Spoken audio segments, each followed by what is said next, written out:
Buenos días, gracias por la invitación, gracias por estar escuchándonos en esta plática. Les voy a hablar un poquito sobre el tratamiento farmacológico de la obesidad. Yo soy el doctor Mario Iván Urbina Sánchez, tengo la especialidad en medicina interna y el curso de alta especialidad en obesidad. Antes que nada me gustaría tocar unos puntos esenciales. Antes de hablar de farmacología tenemos que hablar de la enfermedad. Hasta hace poco, es decir, unos 15 años, la obesidad no era totalmente aceptada como una enfermedad. Quizá a la fecha haya aún la idea de que no es una enfermedad o que desconozcamos el por qué es una enfermedad y sobre todo la fisiopatología. Es necesario entender la fisiopatología de las enfermedades para querer darles un tratamiento farmacológico, puesto que de estas alteraciones que nosotros podemos modificar por medio de un fármaco es que hacemos intervenciones, los médicos alópatas, sobre las enfermedades. La obesidad cumple con los criterios comunes de cualquier enfermedad reconocida por las sociedades médicas. En el caso de la OMS o de la Asociación Americana de Medicina, nos dice que la enfermedad es una alteración del normal funcionamiento de algún aspecto, de algún tejido, de algún órgano del cuerpo, lo cual nos va a producir signos o síntomas característicos. A su vez, esta alteración o este mal funcionamiento nos va a ir produciendo un daño a algún órgano. Es muy famoso que llamamos el daño a órgano blanco y que vamos a saber una evolución más o menos predecible, es decir, la historia natural de la enfermedad. Mucho se ha hablado y hay muchas sociedades que han ido acuñando todas estas características de la obesidad, desde la disregulación del apetito, lo cual va a hacer que tengamos un balance energético anormal, el incremento de grasa corporal, este aumento de la adiposidad, la grasa ectópica, que finalmente me va a ir produciendo enfermedades por sí o otras comorbilidades asociadas a este daño que me van a llevar finalmente a un daño a un órgano blanco, una muerte prematura o una incapacidad prematura. ¿Cuál es el tejido que se nos daña en el caso de la obesidad? Pues es el tejido adiposo, primordialmente, ¿verdad? Es donde está la sede de la fisiopatología de la obesidad. Normalmente nosotros tenemos un tejido adiposo que nos debe de proteger, debe regular de forma adecuada nuestro balance energético, tiene que interactuar con nuestro metabolismo de los hidratos de carbono, de las grasas y de las proteínas de forma armónica para que nosotros pues funcionemos de manera adecuada.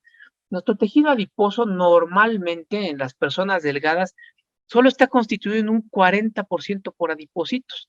El resto del tejido son de forma importante preadipocitos, o que se han llamado células madres mesenquimatosas, que son células que tienen la capacidad de diferenciarse en adipocitos, fibroblastos que le dan sostén al tejido y también de forma importante células de nuestro tejido inmune, macrófagos. Estos macrófagos en condiciones normales están en una situación antiinflamatoria o M0, como normalmente se le llama, están ahí tranquilos vigilando qué pasa en nuestro tejido. Con una genética susceptible y ante la exposición a un ambiente obesogénico, empezamos a tener un aumento en el consumo de energía y por lo tanto la empezamos a almacenar en forma de triglicéridos en nuestros adipocitos. Lo primero que va a hacer, pues, es que crezcan, que aumenten de tamaño, que tengamos hipertrofia. Seguido a esto, si el estímulo continúa y ya no cabe la grasa en estos adipocitos, van a empezarse a dar las señales para que empiecen a diferenciarse estos preadipocitos o estas células madre en adipocitos. Y entonces tengamos lo que llamamos hiperplasia. No solo vamos a tener adipocitos más grandes, sino que vamos a tener más en número. Se va a empezar a expandir nuestro tejido adiposo, sobre todo el tejido adiposo que tenemos alrededor de nuestras vísceras, el tejido adiposo visceral, que es el que nos preocupa porque es el que es más metabólicamente activo y está más relacionado con las comorbilidades y el daño asociado a obesidad. Incluso este tejido, cuando ya no quepa en este reservorio natural, va a empezar a depositarse de forma ectópica en otros órganos. Todos hemos escuchado del hígado graso, que no es otra cosa más que grasa ectópica dentro del hígado que termina por inflamarlo y dañarlo, Lo mismo sucede con el músculo, lo mismo sucede con el páncreas, lo mismo sucede con la grasa que está alrededor de nuestro corazón. Entonces, este tejido aumentado de tamaño, aumentado de número, pues va a tener un problema, que la angiogénesis no va a ser suficiente para irrigarlo completo. Entonces va a haber hipoxia, y esta hipoxia va a generar daño celular o muerte celular, apoptosis. Entonces esto va a activar mis macrófagos, que los tenía en una forma antiinflamatoria, a una forma reactiva, una forma inflamatoria. Van a reaccionar a este daño tisular, que las propias células van a empezar a secretar sustancias o citocinas proinflamatorias que van a activar a estas células, y entonces voy a tener una inflamación. Mucho hemos escuchado que la obesidad es una enfermedad proinflamatoria, o que tenemos una inflamación de bajo grado, crónica, constante. Y entonces, en gran parte, este es el responsable de la inflamación, el adipocito. Este adipocito, que empieza a actuar como un tejido endocrino, porque empieza a producir hormonas. En un principio, con una finalidad autócrina y parácrina, o sea, dentro del mismo tejido, pero posteriormente tiene la capacidad de expander esta respuesta inflamatoria. ¿Y cómo incide entonces este tejido que ya está inflamado, que ya está funcionando mal, en la propia génesis de la enfermedad, en el balance energético? Pues la primera citocina, o la primera sustancia que llamó fuertemente la atención, que producía el adipocito, es la leptina. Este gen, que se descubrió en 1994 y que pues todos creíamos que era prácticamente la génesis y la cura de la obesidad. Es una hormona que, cuando llega a nuestro cerebro, al hipotálamo, a ciertas neuronas, nos quita el hambre. Entonces creíamos que si no producíamos leptina, pues teníamos hambre, y por lo tanto, si nos daban leptina, se nos iba a quitar el hambre e íbamos a perder peso. Pero resulta que esta leptina actúa más en forma de un adipostato, de un nivelador, y no en una forma de todo o nada.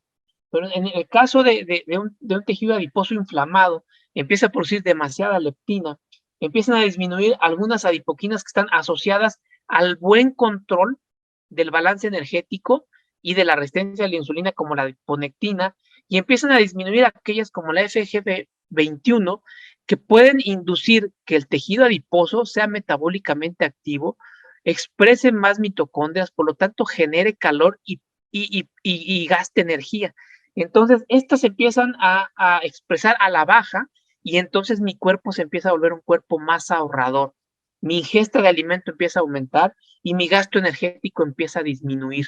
Entonces, mi balanza energética se empieza a inclinar hacia la ganancia de peso. Otros tejidos de nuestro organismo también disfuncionan, como lo es la microbiota. La microbiota, todas estas familias de bacterias que viven en mi intestino, y que van a ser parte importante de la parte final de la digestión, pero también de las señales que van a estar enviando. Resulta ser que, bueno, tenemos muchos millones de bacterias en nuestra microbiota, e infinidad de familias, y pocas son las que se han logrado específicamente identificar, debido a la dificultad que hay para cultivar las bacterias que viven ahí. Pero gracias a las técnicas de secuenciación genética se han identificado dos grandes grupos: aquellas que producen butirato y las que no producen butirato. En determinado momento, si yo tengo una predominancia en mi intestino de las bacterias que producen butirato, voy a tener una flora intestinal que va a actuar en mi favor. Voy a tener menor inflamación, mis señales de saciedad provenientes de mi intestino van a ser más potentes, y voy a tener un mejor metabolismo.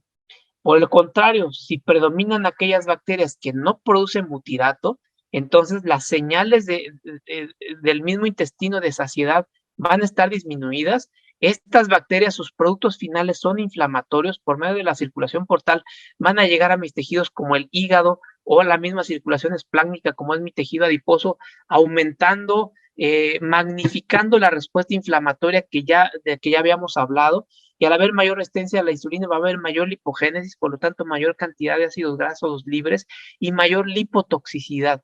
Entonces, abonando no solo a que la balanza energética se incline hacia lo positivo, sino también a la inflamación. Y entonces, ¿qué va a pasar si mis señales periféricas de saciedad se ven alteradas? Y por otro lado, mis señales periféricas de hambre se ven aumentadas. Pues entonces, la integración en mi cerebro, en mi hipotálamo a nivel del núcleo R4, que es donde yo integro mis señales de hambre y saciedad de forma instintiva, se van a ver afectadas. Todas estas señales que inician en tejidos periféricos como el tejido adiposo, el intestino, el páncreas, van a venir a terminar acá. Y aquí yo tengo un núcleo principal que está en mi hipotálamo, en el núcleo R4, donde yo tengo dos grandes centros de neuronas, unos que expresan la neurotransmisor propio melanocortina o el transductor de cocaína, anfetamina, que son anorexigénicos, me quitan el hambre. Y por otro lado, tengo aquellas que expresan el neuropéptido Y o el péptido relacionado a GUTI, que son orexigénicas, es decir, me dan hambre. Pero a su vez, estas van a tener otros centros secundarios a donde el estímulo se va a tener una segunda interpretación en base a que bien, ya me dijo mi cuerpo que tiene hambre, ahora cómo interpreto esa hambre y cómo elijo el alimento que voy a escoger. Y tenemos otras señales que llegan por medio de nuestro nervio vago. El nervio vago es activado por la colecistoquinina y a la vez esta señal llega también al área posterior al área postrema del hipotálamo, al núcleo del tracto solitario, a donde voy a expresar GLP-1. O sea, no solo se produce GLP-1 en el intestino, sino también a nivel del núcleo del tracto solitario, y me va a producir una señal de anorexigénica, me va a disminuir el apetito. Podemos ver que una sola señal de hambre es tan potente como para competir con 7 señales que me quitan el hambre.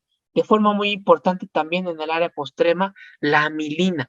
La amilina es un péptido que se produce en las células betas pancreáticas junto con la insulina cada vez que comemos hidratos de carbono.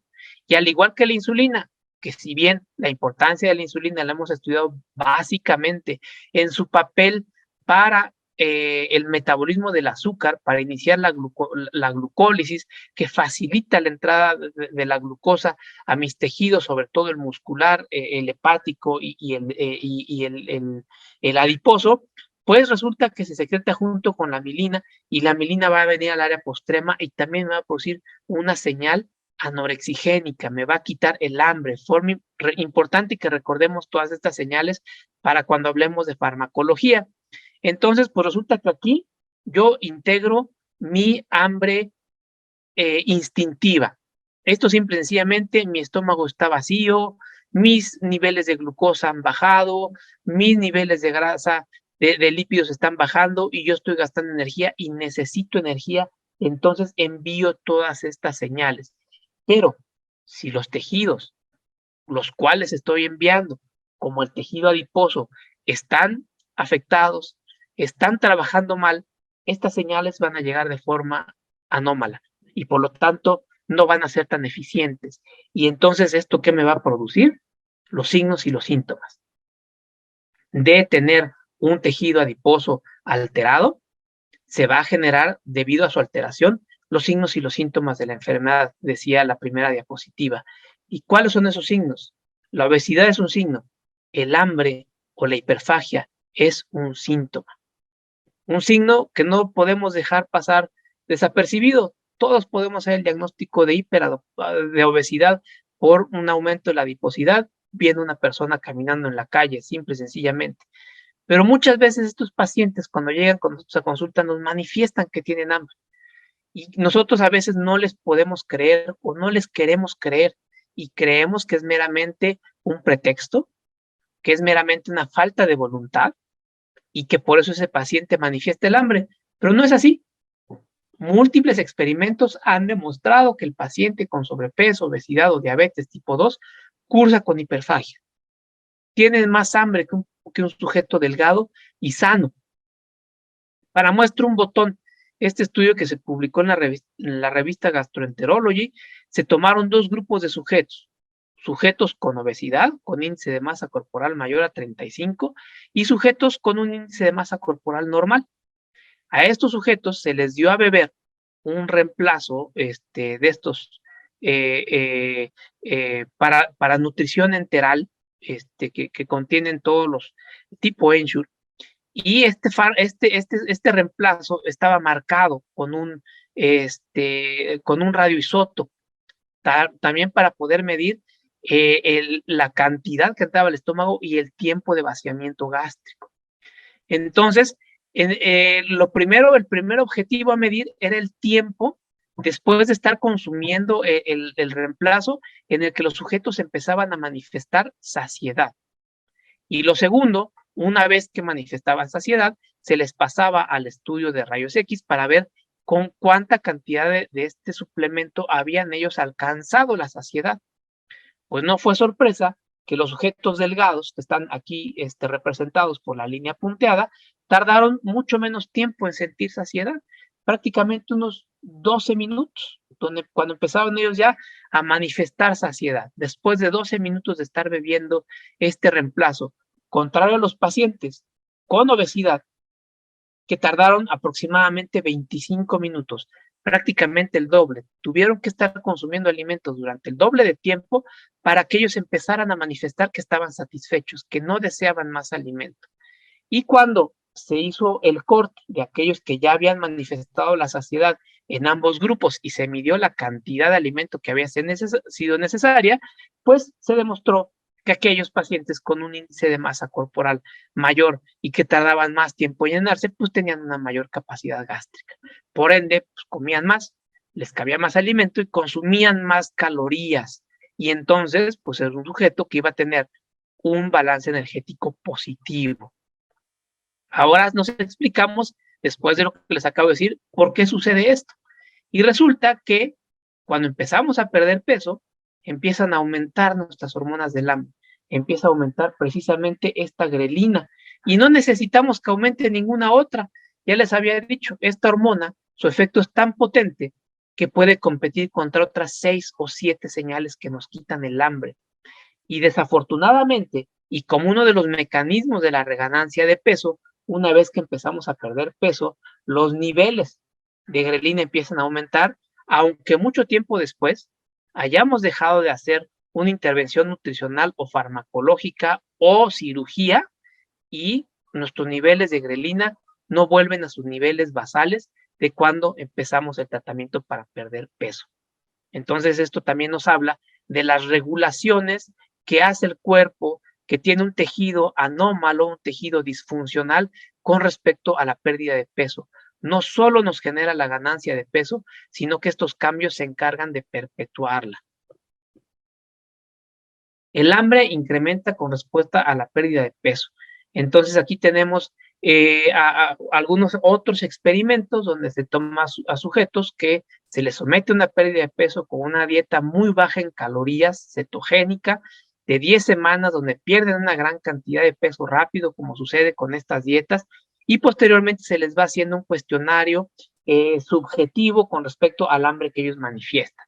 Entonces, los pacientes que empezaron a hacer este tratamiento, se les fue dando un seguimiento. A la semana 0, ellos perdían peso y se les iba midiendo el deseo de comer. En un principio elevado, conforme iban perdiendo peso, bajaba, pero a lo largo del tiempo iba aumentando.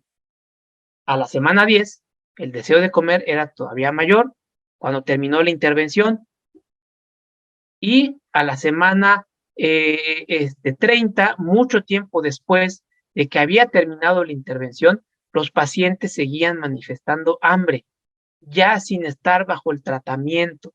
Y esto es debido a lo que vimos en la diapositiva anterior, que nuestros niveles hormonales empiezan a cambiar también una vez que perdemos peso. Y eso lo debemos tener bien consciente y bien entendido cuando empezamos a tratar pacientes con obesidad. ¿Cómo podemos modificar la historia natural de la enfermedad? Entonces me voy a regresar un poquito y decía que, por último, Además del daño al órgano blanco, nosotros sabemos más o menos la evolución de la enfermedad. Y esta gráfica nos lo describe perfectamente. Si nosotros trasladamos esta gráfica no a la sensación de hambre, sino al comportamiento del peso, esto pasa en la mayoría de las intervenciones. Nutricional, quirúrgica, farmacológica, cognitivo-conductual. Tenemos una buena pérdida de peso durante la intervención, pero cuando abandonamos la intervención, hay reganancia de peso.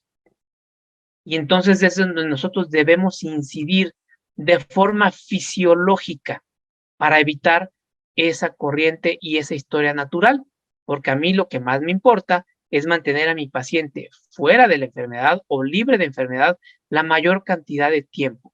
Historia natural, el famoso rebote, yo nunca he visto a la gente rebotar, pero más bien la reganancia de peso, pero cómo la podemos modificar nosotros. ¿Y qué más me produce este tejido adiposo alterado? Pues no solo altera mi balance energético, también perpetúa la inflamación.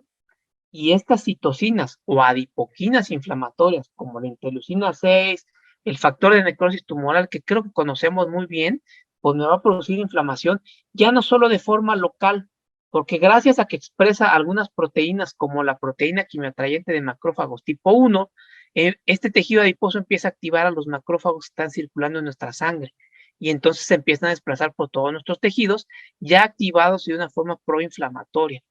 La apelina, la bisfatina, la resistina me van a producir resistencia a la insulina. El inhibidor del activador del plasminógeno tipo 1 va a hacer que yo tenga un estado procoagulante. La producción de microRNA va a producir que yo tenga inflamación y esto finalmente me va a dar las múltiples comorbilidades o las afecciones orgánicas asociadas a la obesidad.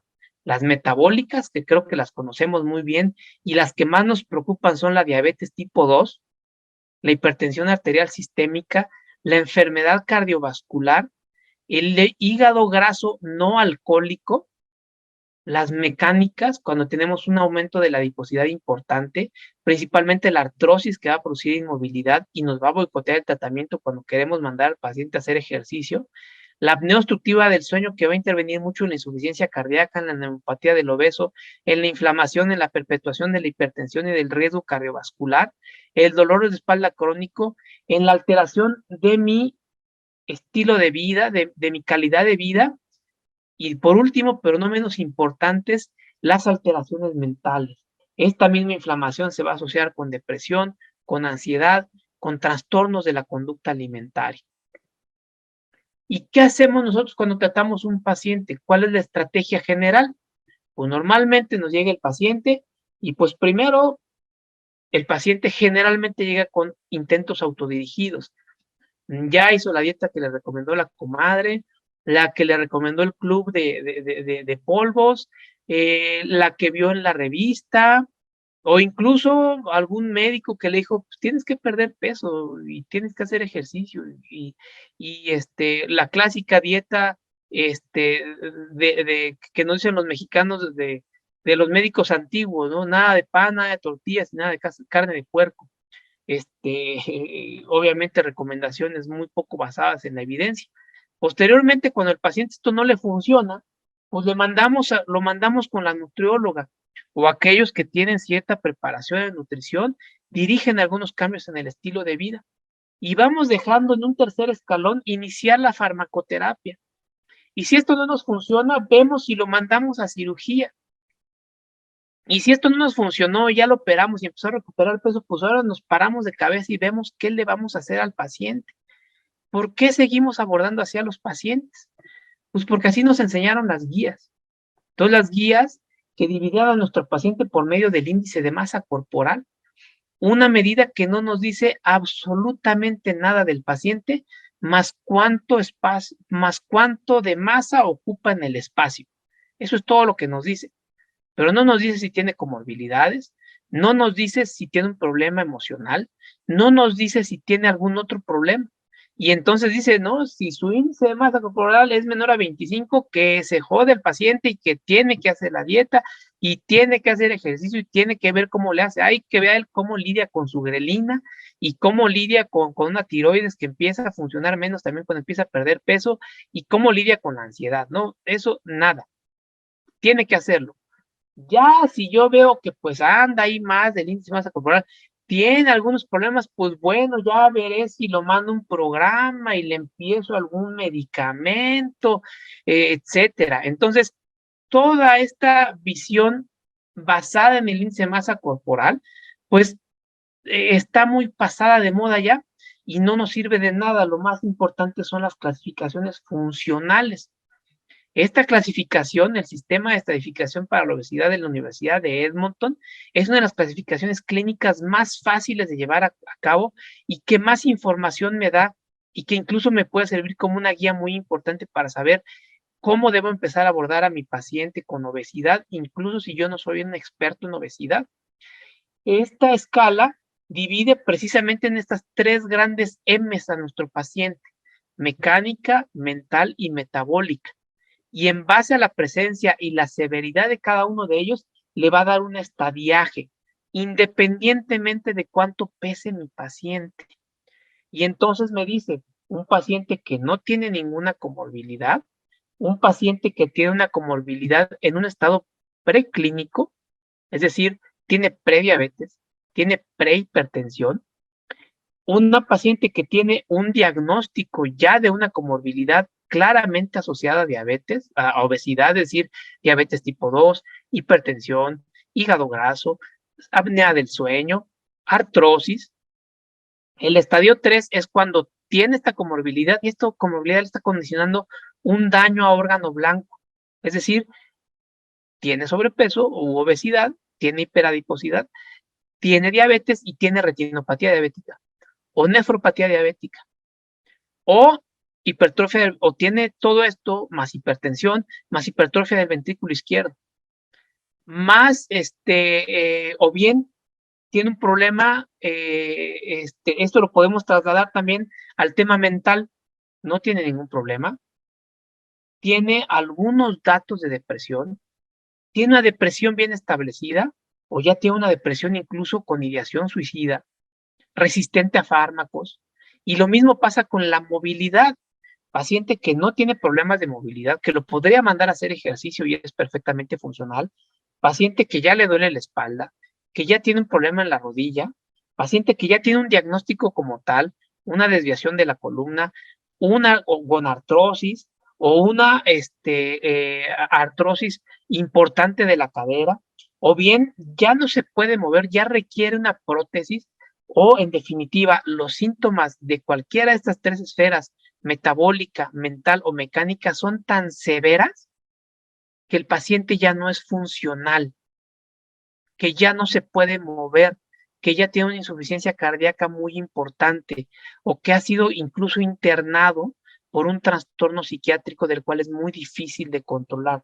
A eso es lo que llamamos un paciente con una obesidad terminal. Esta enfermedad se clasifica incluso igual que el cáncer y desgraciadamente no la tomamos en serio. Esto es lo que debemos evitar. Nuestros pacientes no deben llegar a eso y es donde debemos intervenir. Y entonces, bueno, las guías nos dicen que nos vayamos por el índice de masa corporal, son extremadamente complejas, como vimos esa diapositiva, pero a final de cuentas son guías y las guías solo nos van a servir para guiarnos con respecto a la evidencia que hay. Pero a final de cuentas, con el conocimiento fisiopatológico, mi experiencia, yo debo ir teniendo un criterio para iniciar un tratamiento farmacológico en mi paciente. No vamos a hablar en este momento de la intervención nutricional, psicológica o de ejercicio que deben ir acompañados del tratamiento farmacológico. Vamos a hablar ahorita un poquito más de las drogas. Entonces, ¿qué droga, qué medicamento escojo? Primero, tengo un paciente que le voy a hacer esta evaluación mecánica, mental y metabólica. ¿Qué contraindicaciones tengo debido a los efectos adversos que pueda tener el fármaco? Si es un paciente que tiene una ansiedad brutal o que está recibiendo múltiples fármacos para tratar la depresión, pues no va a ser muy buena idea que yo le dé algún fármaco asociado con una anfetamina, ¿verdad? O que me puede interactuar con el antidepresivo que está tomando y yo le cause un síndrome serotoninérgico. O puede desencadenar ansiedad y trastornos de la conducta alimentaria. ¿Qué beneficios adicionales tiene mi paciente? Es un estadio 2, tiene obesidad y además tiene diabetes, o mejor aún, prediabetes. ¿Qué fármaco existe que ha demostrado que tiene buena eficiencia para perder peso y además me ayuda con la prediabetes? Que pudiera remitir esta prediabetes o pudiera beneficiar en un tema de nefropatía o pudiera beneficiar en un tema de hipertensión. ¿Cuál es la eficacia de este fármaco? A lo mejor es muy bueno para bajar la glucosa como un SGLT2, pero ¿qué tan eficaz es para perder peso? Y estoy hablando de un fármaco que se está utilizando off-label para tratar la obesidad y no está indicado para tratar la obesidad, pero como perdemos algunos kilos, se ha empezado a utilizar, así que tengan cuidado con ese tipo de cosas. ¿Cuánto cuesta? ¿Me alcanza? ¿Le alcanza para la aseguradora al paciente? ¿Y cuál es la preferencia? Dosis, idiosincrasia, tener un refrigerador en casa, etcétera. Y entonces, una vez que me haya contestado yo estas preguntas, estoy seguro que haré una buena elección de un fármaco. ¿Dónde actúan la mayoría de los fármacos? Pues ya dijimos que aquí en el cerebro nosotros regulamos nuestra hambre instintiva, pero también la emocional y la ejecutiva. De la emocional y la ejecutiva no vamos a hablar mucho porque eso es capítulo y terreno de la terapia cognitivo-conductual. Y yo poco la puedo manipular con los fármacos. Donde sí puedo yo efectuar es en mi hambre instintiva. Y casi todos actúan ahí, a nivel de mi hipotálamo. Fenterminatopiramato, la combinación de un anorexigénico simpático mimético con un anticonvulsivante, la lorcacerina, es el heredero de la sibutramina, que bueno, la puse ahí, pero pues ya lo sacaron del mercado, naltrexona bupropión, que es el nuevo lanzamiento que hay en México, el Orlistat viejo conocido, y liraglutida, semaglutide, y por ahí me faltó los agonistas de amilina, que se producen normalmente en nuestro intestino, que tienen acción periférica, pero que también tienen acción central de forma muy interesante. Otros que solo actúan a nivel periférico y la mayoría actúa a nivel del sistema nervioso central. Ahora bien, tenemos que conocer el mecanismo de acción, dosis, beneficios adicionales, reacciones adversas, ya lo dijimos, y las contraindicaciones, en quién no lo podría utilizar. Empecemos con el Orlistat, vamos a hablar brevemente porque es un fármaco viejito y la plática trata de hablar de nuevas opciones. Inhibe la lipasa pancreática. Tenemos que tomar 120 miligramos antes de cada comida. Sabemos que es eficiente para perder peso, hasta 10 kilogramos después de un año de utilizarlo. Tiene beneficios adicionales. El estudio SENDOS demostró que en pacientes con prediabetes puede disminuir la progresión a diabetes en un 18%. O sea, es un buen fármaco. El único problema es que tiene algunos efectos adversos que no son peligrosos, pero sí son muy desagradables. Goteo graso rectal, transrectal, gas con descarga, que no podamos controlar nuestras evacuaciones, pues llega a ser bastante complicado para alguien que tiene que trabajar largas horas, que tiene que hacer traslados prolongados, y entonces estos efectos terminan haciendo muchas veces que los pacientes abandonen el tratamiento. Como inhibe la absorción de grasa, pues a veces hay que tener como precaución reponer o suplementar con vitaminas liposolubles a nuestros pacientes. Puede producir un síndrome de mala absorción crónico, colestasis y pues hipersensibilidad como todos los fármacos. Termina también muy viejo conocido, inhibidor de la recaptura de noradrenalina y dopamina, supresor del apetito, buena eficacia para perder peso, al momento ningún beneficio adicional documentado, y ahí vienen los efectos adversos: insomnio, agitación, mareo, euforia, disforia, dependencia psicológica. Entonces, en alguien que tenga ansiedad, que tenga insomnio, que tenga posibilidad o conducta adictiva, pues no es un buen fármaco. Taquicardia, hipertensión y palpitaciones. Entonces, en alguien que tenga hipertensión, por menos de eso sacaron del mercado sibutramina, o riesgo cardiovascular elevado, habría que tener mucho cuidado. Y algunos, pues, sequedad de la boca, constipación, cambios en la libido, impotencia, si estamos por ahí queriendo mejorar la salud general de nuestro paciente, la vida sexual es importante, y más que nada no está autorizado para utilizarse más allá de 12 semanas, o sea, solo se puede utilizar por corto plazo. Contraindicaciones, pues, antecedentes de enfermedad cardiovascular, hipertensión, arritmias, hipertiroidismo, glaucoma, historia de abuso, embarazo, lactancia, hipersensibilidad a las aminas. Cuando se combinó el fármaco, pues mostró todavía una mejor efectividad cuando se combinó con el topiramato. Los efectos beneficios adicionales tampoco se han demostrado en estudios, y bueno, los efectos adversos son los mismos, más ahora agregados aquellos al topiramato: parestesias, disgeusias, mareos, cefalea, alteración de la atención, fatiga, insomnio y sobre todo desarrollo de depresión o empeoramiento de los síntomas depresivos. Entonces, en pacientes que tengan una escala mental alterada asociada a depresión, tampoco sería una buena idea. Y bueno, como todos tenemos nuestra regla de si en 12 semanas no vemos beneficio o menos, cambiar el fármaco. Por otro lado, pues, liraglutide, la nueva familia de medicamentos para tratar la obesidad.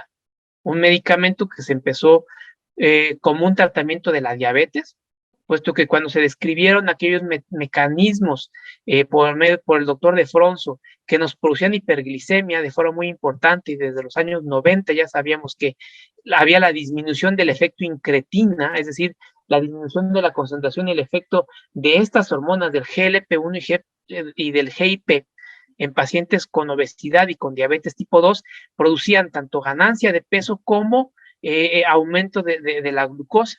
Se empezó a utilizar en pacientes con diabetes tipo 2 y se empezó a ver que perdían peso por el uso de este mismo medicamento. Ya cuando se estudió como un tratamiento para la obesidad, pues se vio que en efecto actúa a nivel del hipotálamo, precisamente en las neuronas que expresan propio melanocortina, suprime el apetito, pero también, además, también actúa en el páncreas, modulando nuestro metabolismo de los hidratos de carbono, y también actúa en nuestro sistema digestivo, disminuyendo el tiempo de vaciamiento gástrico. Se tiene que ir titulando su dosis, tiene muy buenos efectos en pérdida de peso y tiene muchos beneficios adicionales. Tiene reducción del riesgo de progresión de diabetes tipo 2, hasta en el estudio Scale Prediabetes se demostró una disminución del riesgo de progresión del 80, casi el 80%. El estudio Sendos demostró solo el 18%. Y además, en el estudio LEADER, que se hizo con pacientes diabéticos de alto riesgo cardiovascular, se demostró que tiene la capacidad de disminuir el riesgo de enfermedad cardiovascular. Cuando hablamos de las comorbilidades asociadas a obesidad, dijimos que las que principalmente nos preocupaban eran diabetes tipo 2, hipertensión arterial sistémica y enfermedad cardiovascular, las principales causas de muerte y mortalidad en nuestro país. Tiene como efectos adversos principalmente gastrointestinales y pocas precauciones, algunas contraindicaciones que siguen preocupando, aunque en los estudios a largo plazo de hasta 5 años que se ha utilizado el liraglutide, se ha visto que no aumenta el riesgo de carcinoma medular. Entonces, estas precauciones pues, pasan a ser menos preocupantes. Entonces, debo tener una gran precaución en cómo escoger el fármaco que le voy a dar a mi paciente. Como decir, valorar la escala mental, la escala metabólica, y en base a esto, pues, elegir. De forma muy importante la escala mental, puesto que casi todos los fármacos actúan a ese nivel, pero no son tan específicos. También inciden en otras situaciones. Entonces, tenemos que estar vigilando constantemente. Con Orlistat, pues no tengo nada de qué preocuparme con respecto a lo psicológico, psiquiátrico.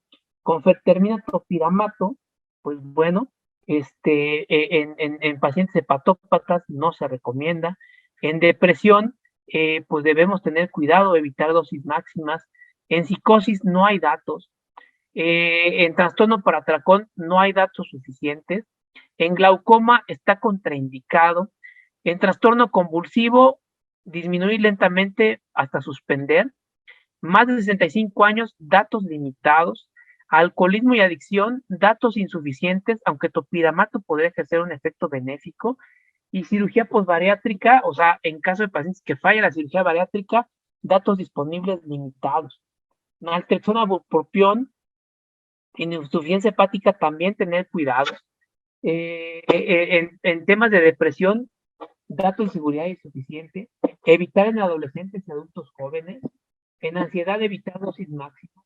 En psicosis, en trastorno de la conducta alimentaria, evitar en pacientes con en glaucoma lo puede empeorar. En trastorno convulsivo, el bupropión reduce el umbral a la convulsión, entonces podría haber problemas. Entonces son muchos datos los que tenemos que vigilar. Por otro lado, con liraglutide, pues bueno, en caso de una insuficiencia hepática moderada, vigilar con el liquiasis, como cualquier paciente que pierde peso rápido. No se recomienda en una avanzada. No tenemos problemas con respecto a depresión y ansiedad. De hecho, tiene estudios de seguridad neuropsiquiátrica y no hay problema, ni tampoco hay interacción con los antidepresivos y los ansiolíticos. En el caso de psicosis, datos insuficientes, pero les digo, se han hecho estudios en pacientes que están tomando antipsicóticos y les ha ido bien. Entonces no tenemos tanto problema. Y pues bueno, es un fármaco que me da una seguridad muy amplia. Tengo que estar vigilando menos aspectos de mi paciente. Los estudios Scale con liraglutide han demostrado que es un fármaco altamente eficiente para la pérdida de peso y que además mejora las comorbilidades asociadas a la obesidad, como la reducción de la progresión de prediabetes a diabetes, la mejoría del control de la diabetes, la mejoría en el tratamiento de la apnea del sueño, la disminución del índice apnea-hipopnea, como mantenimiento después de una pérdida de peso lograda por tratamiento multidisciplinario, o sea, es decir, intervención nutricional, psicológica y de ejercicio, aunado a esta historia natural que les había comentado, nos ayuda no solo a que el paciente mantenga la pérdida de peso, sino que a que siga perdiendo peso. Eh,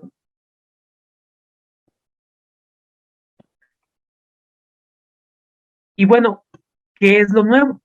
¿Dónde están los fármacos nuevos? Eh, Desde hace quizá 3 años, a la fecha, se habla que estamos viviendo la época de oro en el tratamiento farmacológico de la diabetes tipo 2.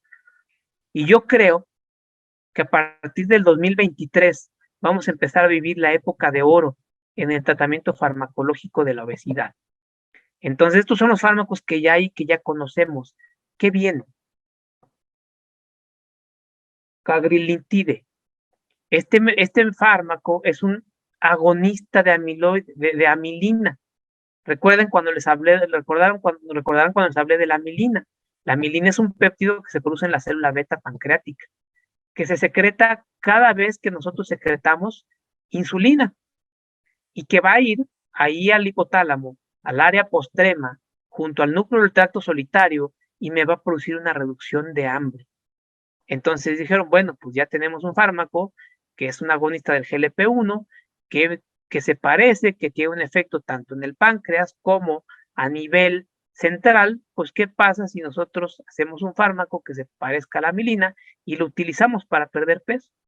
Y es más, a diferencia del liraglutide, no lo vamos a inyectar todos los días, sino una vez a la semana. Este es el resultado de un estudio fase 2, es decir, todavía está en fase experimental, con este medicamento, cagrilintide, donde se están probando distintas dosis y para ver su efecto en la pérdida de peso y comparado con liraglutide. Las distintas dosis de cagrilintide han demostrado ser eficaces, seguras y tolerables para la pérdida de peso, hasta su dosis máxima, que cuando fue comparada con liraglutide, produjo en este estudio experimental una mayor pérdida de peso a 26 semanas de tratamiento.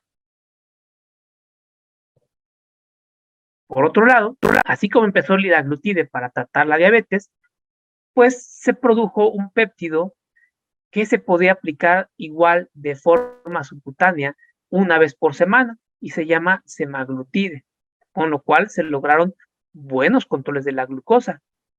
Pero al actuar de forma similar, ¿qué pasa cuando lo utilizamos para controlar peso? Entonces se desarrollaron los estudios STEP. Este es el resultado del STEP 1, donde se utilizó semaglutide inyectado una vez por semana para tratar sobrepeso y obesidad. A diferencia de la dosis de diabetes, que es 1 miligramo, esta se llevó a 2.4 miligramos y se logró en este experimento evidenciar que a 68 semanas se logran pérdidas de más de 15 kilogramos con semaglutide, mucho más de lo que se ha logrado de forma similar con liraglutide. Es un péptido mucho más potente, con una forma de administración más cómoda una vez por semana y que me produce resultados espectaculares. A la fecha ya hay 4 steps, se han logrado, se está probando también junto con las otras comorbilidades, comparado con liraglutide, y en todas estas ha habido muy buenos resultados. Pero bueno, si tengo 2 péptidos que se inyectan una vez por semana, que se producen pues en el abdomen, uno en el páncreas, otro en el intestino, que tienen sitios parecidos pero no iguales de acción y que que podrían potenciar el efecto anorexigénico, es decir, hablamos que la grelina compite contra todos estos, pues, le vamos a echar un montón a la grelina, y entonces también se hizo un estudio, fase 1B, donde se combina la aplicación semanal de semaglutide con cagrilintide. Y bueno, pues las gráficas hablan solas. ¿Qué les puedo decir? Pérdidas de peso muy importantes y de forma segura y tolerable y con una farmacocinética controlable. Esto es lo que viene, los nuevos péptidos derivados de páncreas y del intestino, la combinación, los dobles agonistas también de GLP-1 y GIP, y que están mostrando resultados impresionantes. Como les digo, estos fármacos todavía están en fases de experimentación, pero ya ahora tenemos un mucho mayor conocimiento de estos fármacos. Estamos buscando fármacos que nos den seguridad cardiovascular, que influyan sobre las comorbilidades y que no causen daño a nuestros pacientes. Por eso les digo que a partir del año 2023, que es cuando algunos de estos fármacos van a empezar a salir ya probablemente para que lo podamos usar con nuestros pacientes, vamos a empezar a vivir la época dorada, la época de oro en el tratamiento farmacológico de la obesidad. Si estos resultados tan impresionantes los asociamos con un tratamiento multidisciplinario adecuado, vamos a estar hablando de que finalmente vamos a estar viendo una luz y unos resultados diferentes en el tratamiento de nuestros pacientes con obesidad. Mensajes finales para llevar a casa después de todo esto que acabamos de hablar. El primero es que la decisión de usar un fármaco no depende del índice de masa corporal. Debo individualizar a mi paciente y sus necesidades. Para esto puedo utilizar la escala de Edmonton. 2. El fármaco que seleccionemos debe tener un adecuado perfil de seguridad para ser usado a largo plazo. Estamos hablando que liraglutide, semaglutide, que el agonista de amilina, que tiene un nombre difícil de pronunciar, cagrilintide, se puede utilizar hasta por 56 o 60 semanas de forma segura. Entonces, esto me debe de ayudar porque el tratamiento de mi paciente es a largo plazo. El fármaco además me debe ofrecer otros efectos benéficos con respecto a las comorbilidades asociadas a la obesidad, además de la pérdida de peso. Y este fármaco debe ser escogido pensando en las interacciones farmacológicas que pueda presentar, porque mi paciente podría tener problemas en su escala mental y yo podría tener la necesidad de utilizar antidepresivos, antipsicóticos, ansiolíticos, y yo debo usar un fármaco que no interactúe con ellos de forma peligrosa.